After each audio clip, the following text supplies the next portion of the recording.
कथा के शीर्षक है चंदन के गाछ।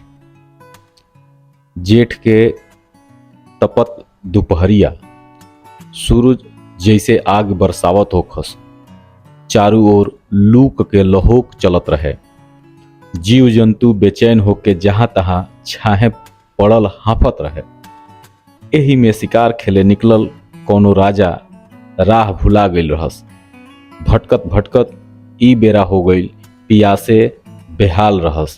कतहीं एक बूंद पानी ना लौके। ओही वन में एगो लकड़हारा लकड़ी काटत रहे।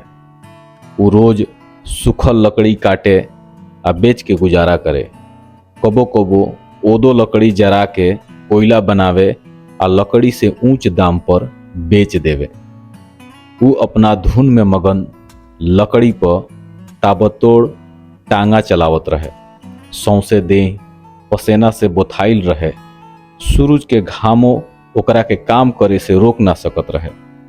मजूरा आदमी अगर घाम जाड़ा आ पानी पनिहर के चिंता करी तो ओकरा बेकतीन का पेट का भूख कैसे मिटी। गाछ का लगे एगो माटी के बर्तन में पानी तोप के राखल रहे। राजा ओ गाछ तर पहुंच के विलम गईले। पानी का बर्तन देख के उनकर मन हरियरा गई।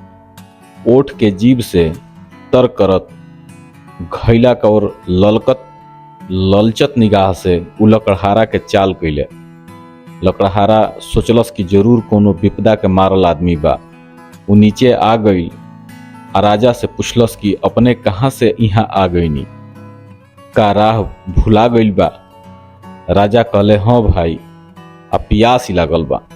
लकड़हारा घैला के पानी राजा के पिया दहलस।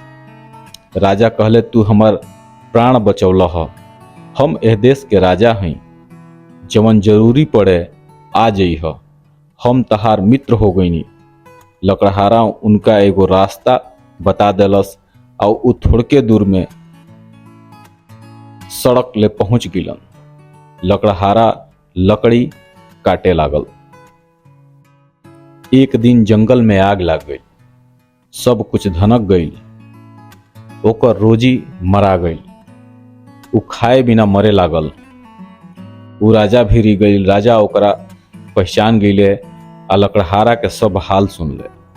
मंत्री के तुरंत बुलौलन आ चंदन के बगीचा लकड़हारा के नावे लिख देवे के कहले।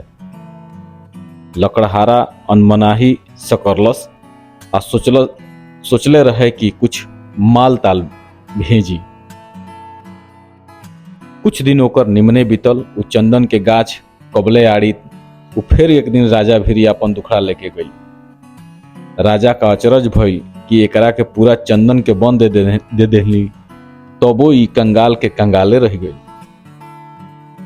पुछला पर मालूम भइल कि ई चंदन के लकड़ी काट के कोयला बनावे आ बेचे। राजा माथ ठोक लेहले।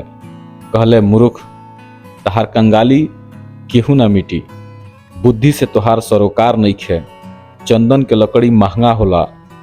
छोटहनो बोटा सैकड़न के बिकेला। जिंदगी भर तू मौज करत। लकड़हारा अपन गलती पर रोवे लागल।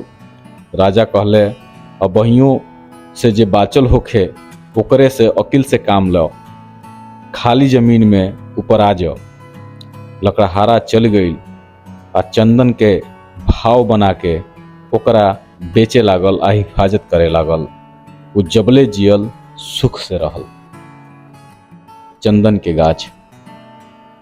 लोक कथा में छोटे छोटे ऐसन कुल कहानी बहुत सारा सीख देली सब।